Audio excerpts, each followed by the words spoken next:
Every new sports bettor tries to predict the future. And by using that type of strategy, you're going to have a long road and a long journey ahead of you. But if you want to win more consistently, if you want to win for the long term, this is the video for you. I'm going to show you everything you need to know about betting odds. The reality is that sports betting is not a super get rich scheme. It's not a lottery ticket. You're not going to win one ticket with tens and thousands of dollars. Sports betting is a grind. It's a grind of finding small edges and or probabilities for profit.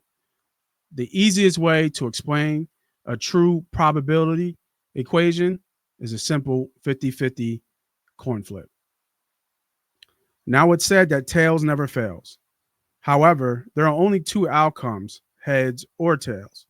So we have to take this probability as the number of outcomes divided by the total number of outcomes, which is we have one favorable outcome, heads or tails, and we have two total possible outcomes, heads and tails.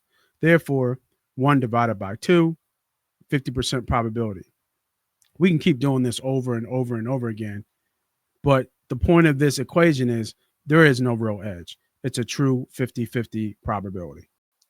But if we add 10 cents to your side versus 50 cents to my side, meaning every time we flip the coin and you win, you're winning an extra 10 cents per flip.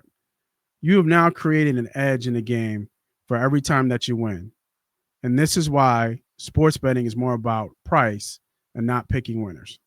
So, how do we apply this to real life events that have outside factors, injuries, weather, or just lucky bounces? Defended by Simmons. Is this the dagger? And to be honest, there's really no easy answer. I miss the line myself sometimes. But what we have to do is something called odd shopping. Odd shopping is going to different sports books and finding the best odds or line that is suited for your bet. Typically, when you go to a odds market, you'll see two different lines. You'll see one for the favorite and you'll see one for the underdog. Let's use today's example. We have Florida versus UConn. This game happened today. Florida actually won by 2 points and March Madness. So when you look at the closing line, it was +9 and -9. -9 was a buck 15, while +9 was -105. Usually on the plus side, you get a little bit more money, plus money. But in this game, the odds maker felt like this game was going to be really close, which it was. Now, if we look at Bet 365, they're sitting at 9 at the closing number. And let's say FanDuel, they're closing at 9.5. But you can see that the odds are different. +9 for UConn is -105. +9.5 is -120. So what this tells me is that there's a higher probability for them to cover with the half a point versus them not covering with not the half a point. This is almost even money, right? This is -105. Remember, these betting odds are all based off a $100 bet. So what's the better bet here? How do you know to pick between each one?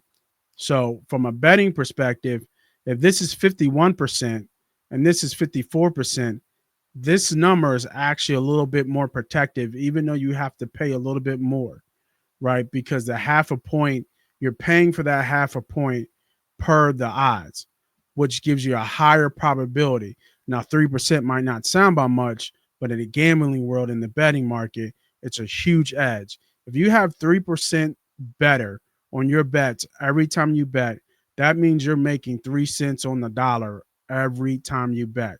That means you're cashing every time you win an extra 3 cents on the dollar. That is great. Trust me. Like I said in the beginning of the video, we're in it for the long haul. This is the grind.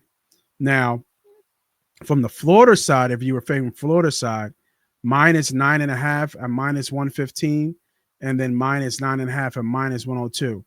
Just think of the opposite here. At -9, it's about -115, which is about, I want to say 53% or 54%, I believe. I think it's 53%. But at -102, this is almost even money.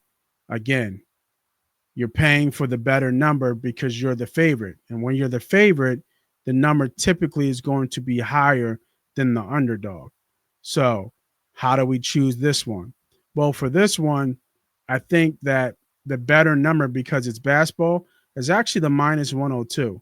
Because you're the favorite, if you can get the favorite to cover and win, but almost close to even money, that's a better odds. Even though you have almost a close to a 50-50 toss up, it's truly a 50. There's only one outcome at this point. Either Florida's going to cover or they're not going to cover. So with that being said, I think I like the minus 9.5 at minus 102 better than the minus 115 because I like as the favorite, you're going to want them to win, and more than likely they would win by 10 points. Let's take this example right here. This is Maryland versus Florida at Thursday, and this is the total of the over and under at 154.5. Now, if you look across all these odds at all these sports books, they all have the same odds except for one. And this is how you can pick betting odds and better on your probability so you have an edge.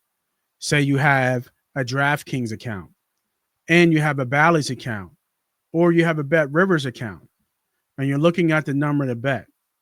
Well, I think it's pretty glaringly obvious what number you should bet, right? You should bet DraftKings because at Bally's, they have the same number, but their betting odds and probability are different for some reason. At DraftKings, it's minus 110, but at Bally's and Bet Rivers, it's minus 117. So you would be better off betting DraftKings here because your betting number is the same across the board, and then your betting odds are better. This is where you can find an edge versus the other sports book. And this is where you find that odd shopping is a true edge in understanding betting odds. If you're serious about winning at sports betting, I recommend you stop trying to pick winners and start picking betting odds per the price. And if you like this video, here's another video I want you to check out. This will help you become a better sports bettor moving forward. This is Moss Money. This is Money Pot.